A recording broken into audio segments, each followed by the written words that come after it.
Everyone welcome to our channel. ఇక్కడ వచ్చేసి Tanuja versus commoners చాలా గొడవ అయింది నైట్ లైవ్ లో. అది కూడా నైట్ మనం డిస్కస్ చేసుకుందాం. ఏంటి అంటే ఏం లేదబ్బా, వంట దగ్గరే ఈ తనుజ ఏంటంటే కొంచెం మాట మొహం వేసుకొని తిరుగుతుంటది, చిట్లించుకుంటది, మొహం చిట్లించుకుంటది, సరిగా రెస్పాండ్ అవ్వదు, మొహం అంతా మార్చుకొనే ఉంటది, మొహం అంతా ఇట్లా పెట్టుకునే ఉంటది. ఏదో ఒక్కరోజు వంటకే ఇంత పెట్టుకుంటుంది పెంట. సో అట్లా అనమాట. సో సీరియల్ కంటెస్టెంట్ కాబట్టి ఖచ్చితంగా ఉంటది, ఓట్లు కూడా గుద్దేస్తారు ఏడ్చిందని చెప్పేసి.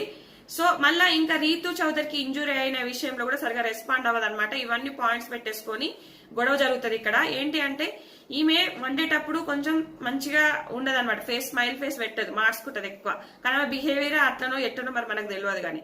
సో ఇక్కడ శ్రీజ ఏంటంటే నువ్వు మేము ఆలు కూర చేయమంటే ఫ్రై చేయమంటే కూర చేసినావు, సో పప్పు కూడా స్పైస్ తగ్గింది అని అంటది అనమాట. ఇక్కడ ఏమైంది అంటే బిగ్ బాస్ అనౌన్స్మెంట్ వస్తుంది సగం చేయంగానే. సో వీళ్ళు ఇంకా మొత్తం చేసేసుకుంటారు. అక్కడ ఏం జరిగింది అంటే కొంతమంది ఆలు ఫ్రైని డీప్ ఫ్రై చేస్తారు, కొంతమందినేమో వట్టిగా ఇట్లా వేపినట్టు వండుతారు. సో ఈమె డీప్ ఫ్రై చేసి సగం పక్కన పెడితే మిగతా ఆలు ముక్కలు కూడా అల్లు వేసేస్తారు. ఈ ప్రియా, ఈ డీమాన్ పవన్ వీళ్ళంతా అనమాట. ఇక్కడ ఈ ఇష్యూ జరగడానికి కారణం అదే. తర్వాత రైస్ విషయంలో కూడా రైస్ పెడుతుంటే 2 కప్పులు సరిపోవేమో 3 కప్పులు పెట్టాలని మాస్క్ మ్యాన్ అంటాడు. సో దీనికి తనుజ ఓవర్ గా రెస్పాండ్ అయ్యి ఓవర్ గా రియాక్ట్ అయింది. సో మళ్ళీ అందరిని పిలిచి ఇగో ఎక్కువ తక్కువ అయితే నన్ను అనద్దు, మళ్ళీ ఎక్కువైనా తక్కువైనా ఒకరొకరు చెప్తారు, ఒకరొకరు చెప్తారు, మళ్ళీ ఇవన్నీ నాకు ఇష్యూస్ కావద్దు తర్వాత అని ఇదంతా రచ్చ చేస్తుంది అనమాట. ఇక్కడ అసలు మాస్క్ మ్యాన్ తప్పే లేదు, తనుజ 100% తప్పు. సో కొన్ని విషయాల్లో తనుజ కరెక్ట్ ఉంటే కొన్ని విషయాల్లో కామనర్స్ కరెక్ట్ ఉన్నారు.